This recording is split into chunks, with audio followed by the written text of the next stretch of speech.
either going to start celebrating again in Pittsburgh very shortly, or all kinds of stuff that's going to break loose here in Cincinnati in this ballpark and around town. A 1-2 pitch. There's a drive hit deep to right, way back, way back. It is a tie ball game. Big man's Foster at third. They had him there with 1 out. Now they're 2 down. Here's the 1-1 pitch. Into the dirt. Here comes the pennant-winning run. The Reds win the pennant. Cincinnati has... The action was equally heated in the American League playoff between Oakland and Detroit. Campaneris has had quite a day. 3 hits, 3 times up. Stolen 2 bases, scored 2 runs. They're shorting up at the corners on him, and he is hit by a pitch ball. Look out! Look out! Trouble. He threw the bat. That was game 2, and Campaneris was suspended for the remaining 3 contests as the playoff was extended to the 5-game limit. In Game 5, Oakland A's manager Dick Williams chose a daring piece of strategy for a key situation. Love to get Green here so they can start off with Odom, and the next... The runners are going, and Freehand throws through. Here comes Jackson on the way home, and he is safe. It's 1-1. And Jackson is hurt. Reggie Jackson's steal of home tied the score and paved the way for an Oakland victory. But Jackson suffered a severe hamstring injury. Without their star slugger in the lineup, the A's winning run was knocked in by a 225-hitter, Gene Tenace, a name that would be heard again and again as the Oakland A's meet the Cincinnati Reds in the 1972 World Series.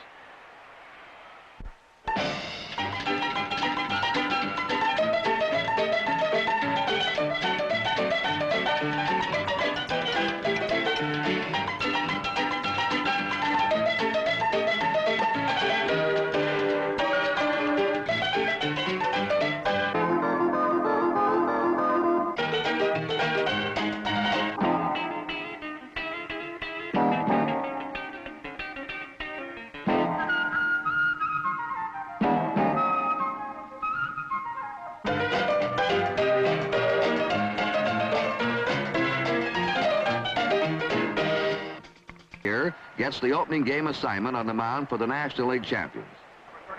A's catcher Gene Tenace faces Nolan with 2 out and 1 on in the 2nd inning.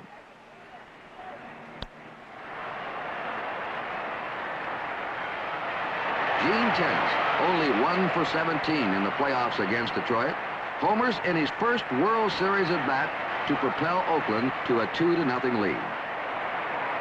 The last time Oakland starter Ken Holtzman pitched in Riverfront Stadium, he hurled a no-hitter for the Chicago Cubs. But singles by Bench and Pérez, plus a walk to Menke, place him in a bases-loaded jam in the bottom of the 2nd. Dave Concepcion beats the attempt at an inning-ending double play, and Johnny Bench scores to cut the A's lead in half. Oakland has speed, personified by American League base-stealing king Campy Campaneris. But the Reds have the human shotgun in the National League's most valuable player, Johnny Bench.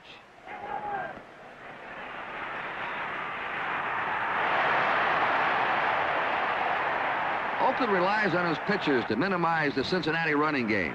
Here, Holtzman's slick pickoff move traps Bobby Tolan.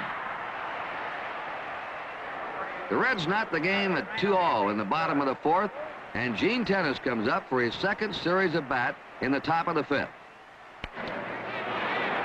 Tenace, with but 5 home runs all season, sets a series record with round trippers his first 2 times up, and the A's regain the lead. He couldn't get ahead of me, then he threw me a breaking ball, which he made a mistake, and I did it again. I was fortunate enough to hit a home run. The first home run was probably the biggest thrill. Of course, being here is probably my biggest thrill, I have to say that. Holtzman nurses a 3-2 lead, with Johnny Bench leading off the bottom of the 6th.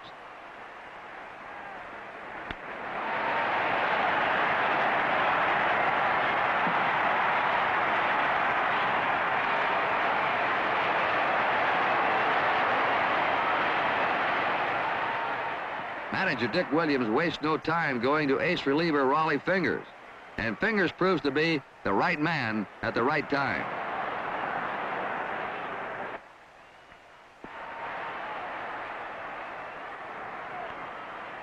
In the bottom of the 7th, Gene Tenace calls for a pitch out with Dave Concepcion running. Tenace's throw right on the money, and he explains the timely strategy. I felt that we had one strike on Eulander at the time, and I just felt that, you know, they may be running, and I saw Concepcion get a little bigger lead than normal. So I took a gamble, and consequently, I called a pitch out, and I was able to throw the man out. That's his story. Dave Concepcion claims that Campaneris never touched him. Umpire Mel Steiner signals that Concepcion was tagged on the helmet, but Concepcion disagrees. The umpire make a mistake, you know. He say, take me in the helmet. I never feel nothing in my head, you know. And he say he take me in the head. Let's take another look at this controversial play from ground level as Campaneris attempts to apply the tag. Okay, now you call it.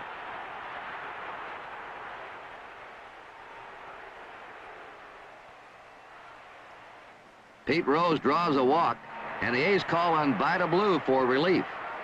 The 1971 Cy Young Award winner successfully smokes the Reds out to gain a save, and Oakland nails down Game 1 of the 1972 World Series.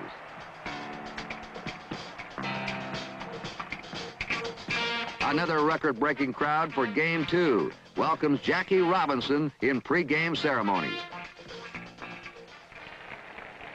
Thank you very much, Commissioner. I would just like to say that I was really just a spoke in the wheel of the success that we had some 25 years ago. I would like to also say that I would be a real pleasure if Mr. Rickey could have been here with us today, but to the members of the family, my entire love and gratitude for the things that he's done over the years. And I also want to say how pleased I am that my family can be here this afternoon, and to thank baseball for the tremendous opportunities that it has presented to me, and also for this thrilling afternoon. I'm extremely proud and pleased to be here this afternoon, but must admit I'm going to be tremendously more pleased and more proud when I look at that third base coaching line one day and see a black face managing in baseball. Thank you very much.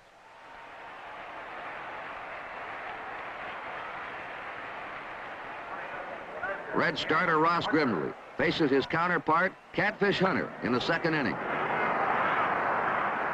Pete Rose unleashes a strong throw, but the speed of George Hendrick accounts for the first run of the day.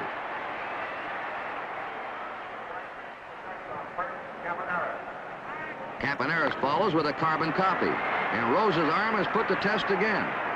Same play, different result. Dick Green loses the race, and Johnny Bench applies the tag.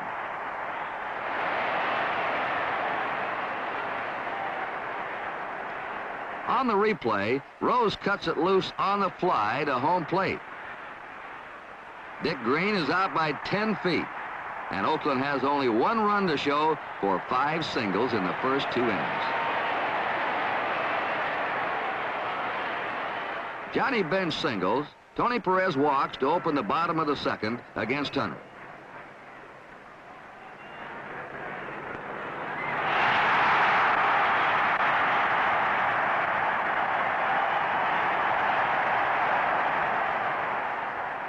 But the A's 21-game winner is tough in the clutch as he fans Dennis Menke,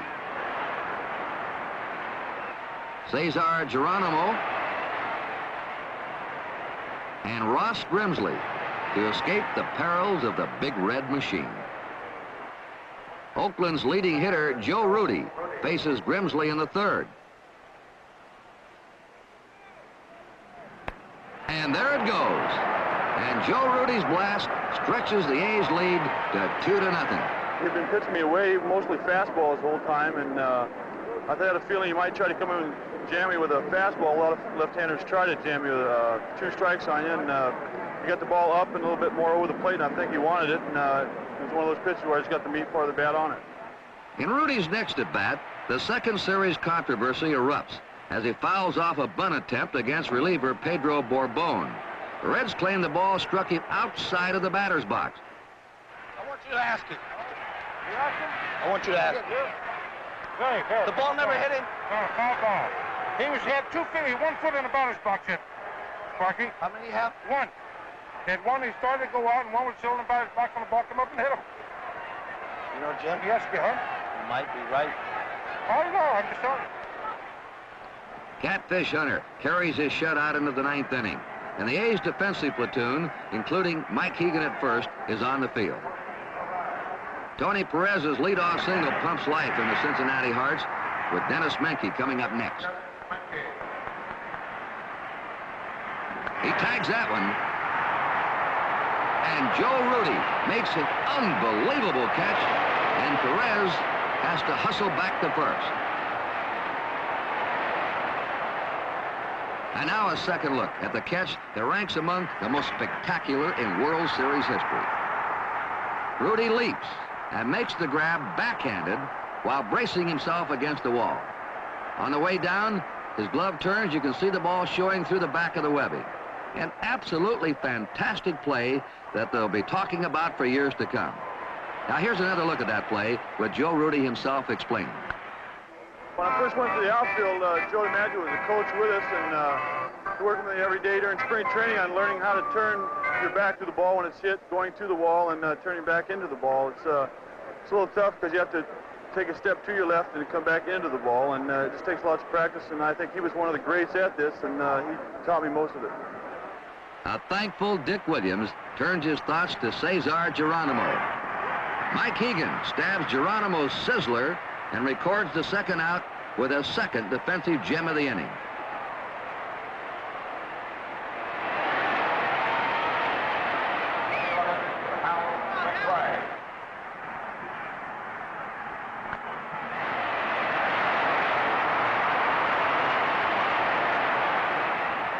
Now the Reds trail by a single run. Raleigh Fingers takes over the controls.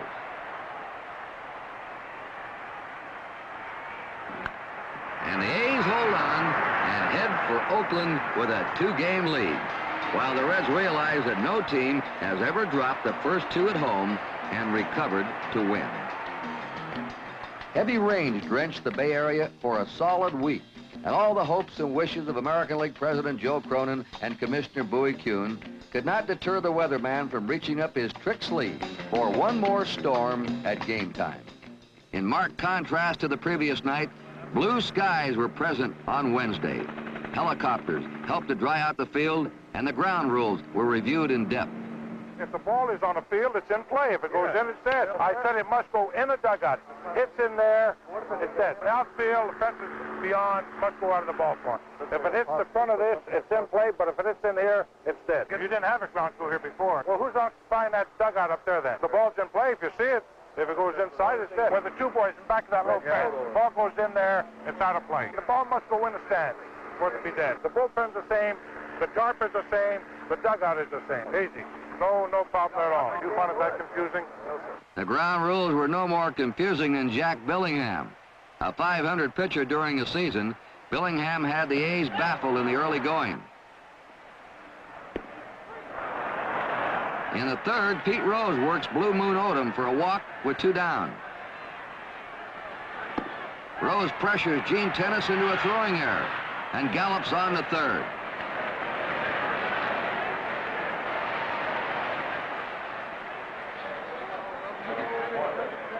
But Dick Green comes to the rescue on Joe Morgan's bid for a base hit.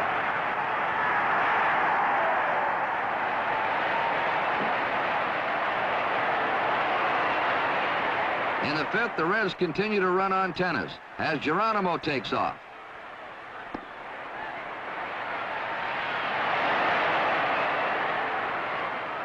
But Odom strikes out the side to maintain the scoreless tie. Odom has a 1-hitter after 6, but Tony Pérez opens the 7th with a single. Menke sacrifices Pérez to second, setting the scene for the most unusual play of the series. Cesar Geronimo singles to center, and Tony Pérez heads for home. Pérez scores in spite of that king-size flop between third and home, and the replay shows what happened. Geronimo's hit is slowed down by the wet outfield grass. Center fielder George Hendrick picks it up, makes that casual underhand throw into Campy Campaneris just as Pérez hit the deck. Campaneris back to the plate, misses the opportunity to cash in on Pérez's misfortune. Yeah, I don't see Pérez fall down, so I don't hear anybody to say anything, so I don't know what I throw. The Pérez caper gives the Reds their first lead of the series, 1-0 in Game 3. Vida Blue relieves Blue Moon Odom and faces Pete Rose in the 8th. And Dick Green chalks up his second brilliant fielding play of the night. Bobby Tolan singles following a walk to Joe Morgan. And Raleigh Fingers makes his 3rd series appearance. They're still scoreless in the bottom of the ninth. And Clay Carroll methodically wraps up Billingham's shutout package, and the Cincinnati Reds win Game 3 in Oakland.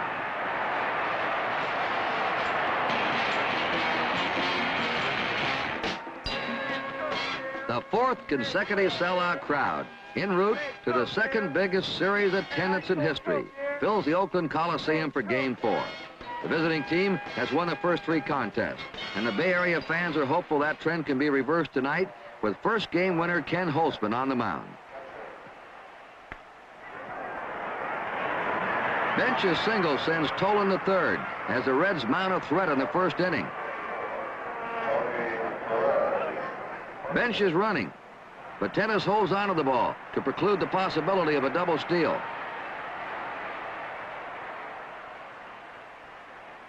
Holtzman fans Pérez to end the inning.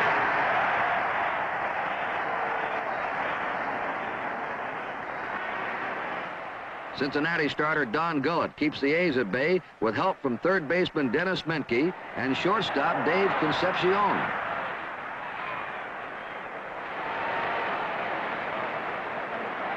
Gene Tenace faces Gullett in the 5th.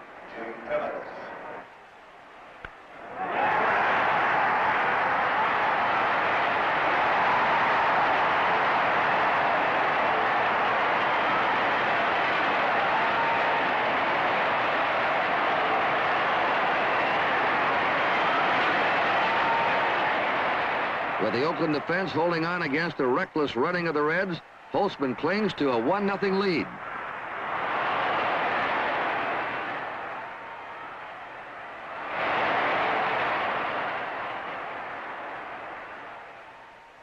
But Dave Concepcion opens the Reds' 8th with an infield hit.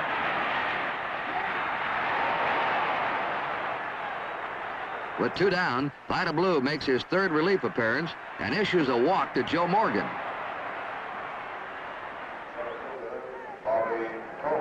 Morgan is running, and Bobby Tolan lines it into the right field corner.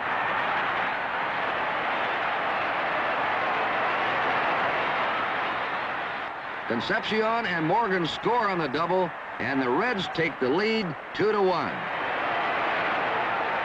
Oakland manager Dick Williams calls on his bench in the bottom of the 9th with Pedro Borbon pitching for Cincinnati. Gonzalo Marquez has a pinch hit through the middle. He's replaced at first by speedster Alan Lewis, and Sparky Anderson comes to the mound. Nobody hurt. There's nobody hurt. The only one thing you got to do is you got to make this guy stop over there. All right. You don't have to throw over. I don't want you throwing over. Okay. Just make him stop. Just hold it. Okay. Let's go to work. With Gene Tenace at the plate, Borbon becomes flustered. He forgets his manager's instructions, tries a pickoff move, and then falls behind Tenace 2-1. And this time Sparky's out with the hook. All right, Petey. A hell of a job. I'm going to bring in the honk. Hell of a job. Go on in. You got the rush and you want to get rid of the ball quick. Well, I'll tell you. Ball on time. After I just came out and told him not to throw over the first, he throws over. He's losing his concentration.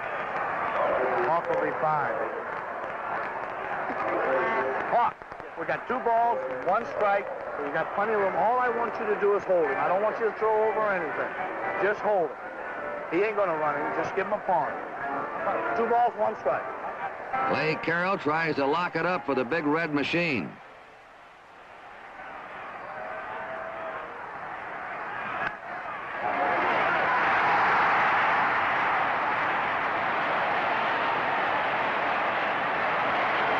The Reds have southpaw Tom Hall ready, but Anderson decides to stick with Clay Carroll as left-handed pinch hitter Don Mincher comes up.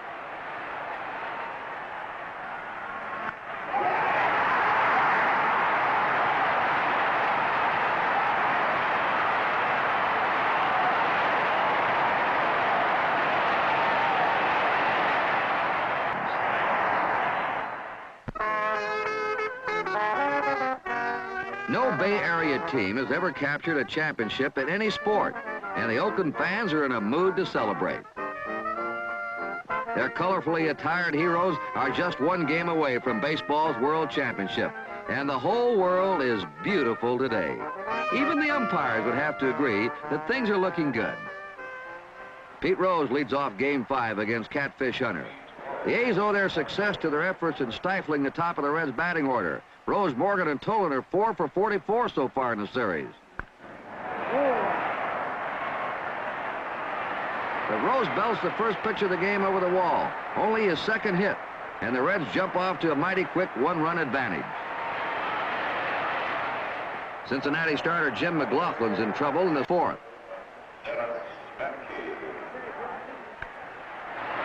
And like Pete Rose, Menke's home run is only his second hit of the series, but it brings the Reds back to within one run at 3-2 Oakland. Gonzalo Marquez gets the nod from Dick Williams to do his instant pinch hit act against Pedro Borbon in the fourth. Sal Bando scores, and it's now Oakland 4 and Cincinnati 2. But the A's blow a chance for the big inning as bench hangs Tenace up on a missed squeeze play.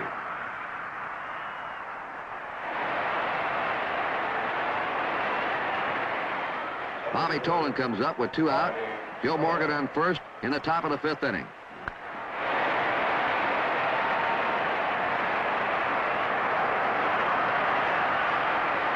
Morgan scores all the way from first on Tolan's single, and the A's lead is sliced 4-3. The next time Morgan reaches base in the 8th inning, Raleigh Fingers devotes some effort to keeping him in check.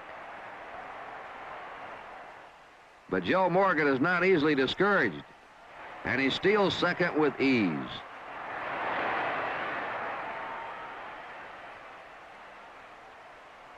Fingers, relieving for the 5th time, turns his attention to Bobby Tolan.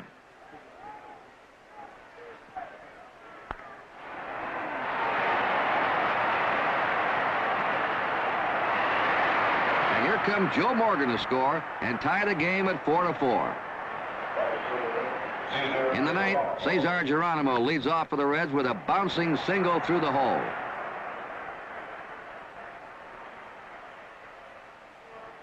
Ross Grimsley gets set to sacrifice. Sal Bando yells, "Let it drop," to Raleigh Fingers with a double play in mind.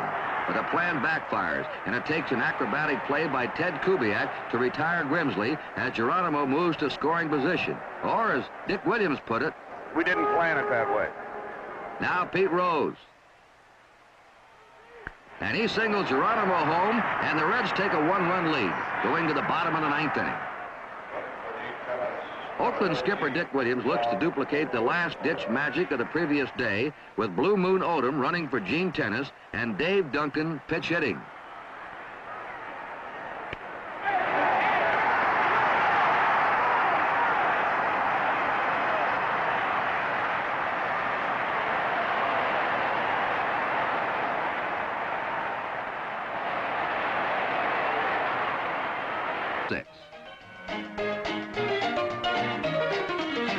Ever mindful that they've lost 7 straight home games in World Series play, the Reds are still very happy indeed to make that long trip back home. And speaking of traveling, Oakland manager Dick Williams gets around pretty well himself.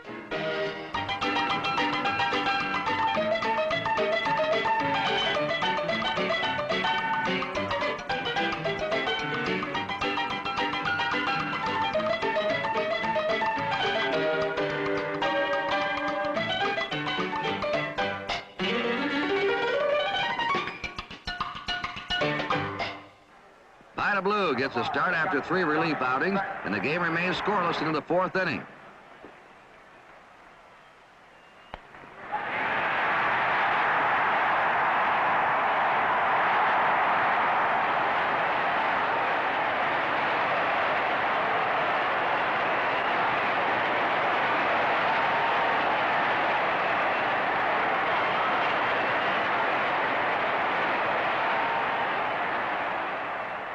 Gary Nolan calls on Pete Rose and Bobby Tolan to protect his one-run margin in the 5th.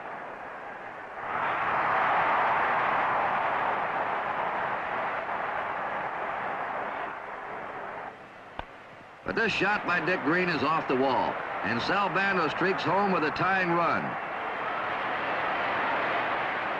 Al McRae faces blue in the Reds' 5th.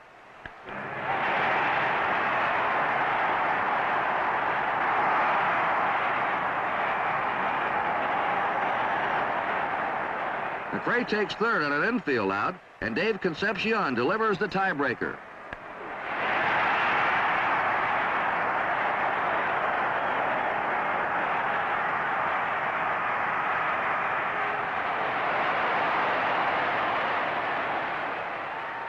With 2 down in the Cincinnati 6th, Bobby Tolan sends Vida Blue to the showers.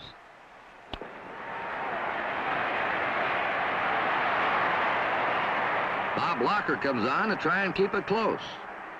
Tolan pays heed to the scoreboard's appeal, and now let's follow the bouncing ball.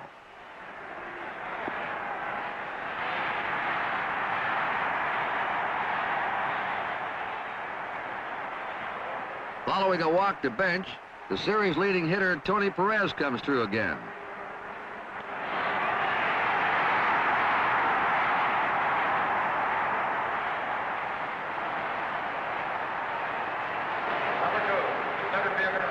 Pedro Borbon works on Angel Manuel in the top of the 7th.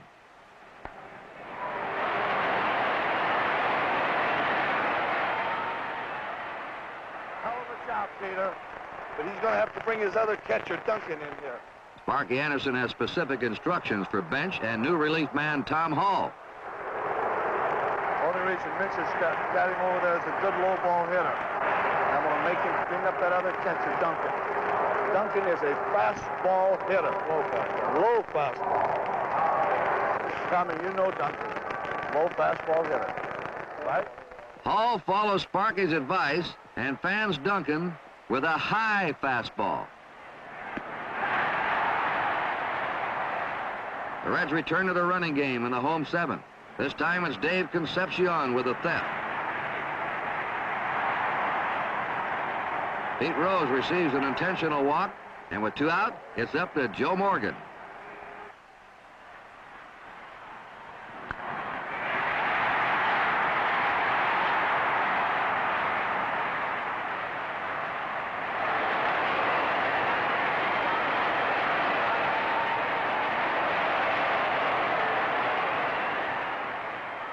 Dave Hamilton is finding that 3rd out is tough to come by, with Bobby Tolan up now.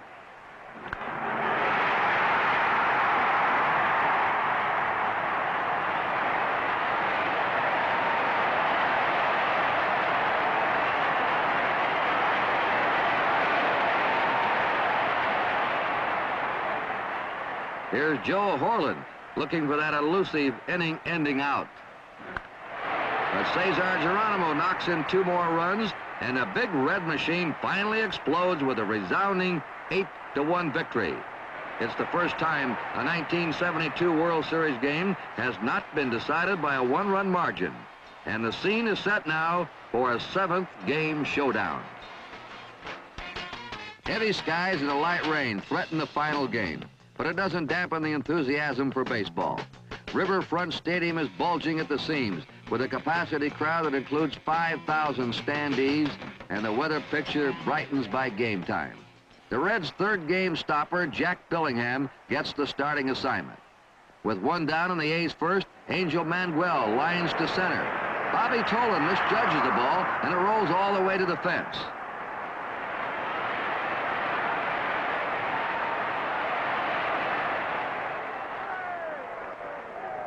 The slow-motion replay shows Tolan still had a chance to make the catch, but the ball glances off the top of his glove for a 3-base error. Manuel remains on 3rd as Billingham faces that man again, Gene Tenace, with 2 out. The ball takes a high hop, bounces off Menke's glove, and the A's grab an early 1-0 lead. The replay shows the second bounce lands squarely on a seam in the AstroTurf, causing an erratic hop, and Tenace has a run-producing single.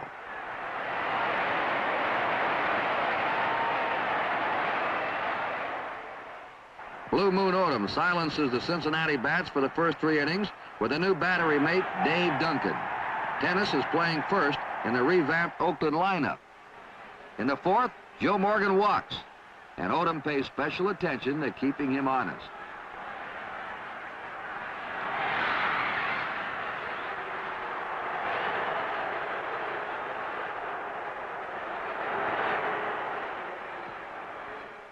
The ever-daring Morgan takes off anyway, but this time Dave Duncan guns him down.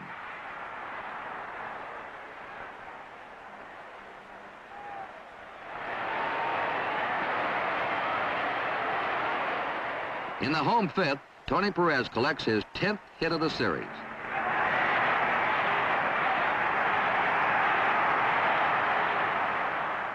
Odom exits after walking Geronimo and going 2-1 on Concepcion. Catfish Hunter completes the free walk, and the bases are now loaded for Hal McRae.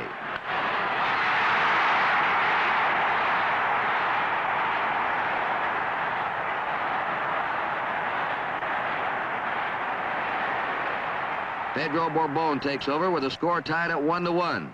But Campaneris greets him with a single to open the Oakland 6th. 2 outs later, Campy's on third with Gene Tenace up. Campaneris scores a tie-breaking run as Tenace pulls in a second with a double. Gene Tenace departs for pinch runner Alan Lewis, but not before he sets a new 7-game slugging mark and puts the most valuable player award under lock and key. Number 6, the third baseman, Sal Bando.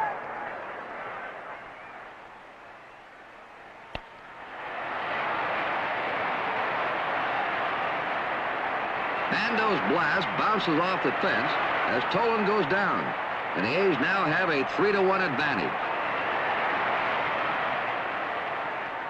Bobby Tolan might have had a chance for the catch if he didn't fall. The replay clarifies the picture. As Tolan moves back in the ball, it appears he has a 50-50 chance of catching up with it. Now watch his left leg. Just as he reaches the edge of the warning track, he suddenly clutches for the back of his left leg, and it gives out on him. An untimely hamstring pull, and any chance to retire Bando goes with it. Catfish Hunter keeps the scoreboard status quo into the 8th inning. Pete Rose leads off.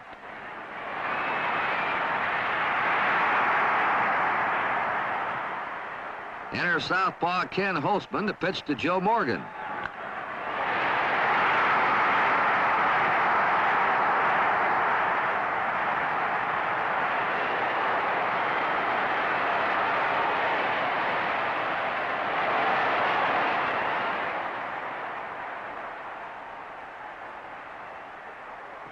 And again, Raleigh fingers for his 6th appearance in 7 games.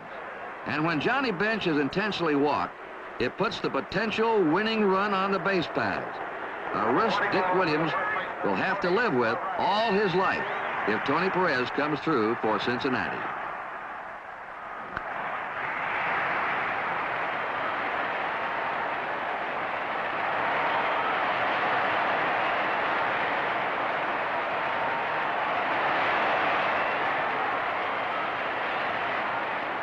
With Dennis Menke up, Bench breaks for second, and the A's concede the base to stop the double steal attempt that could tie it all up. Menke's short fly ends the rally.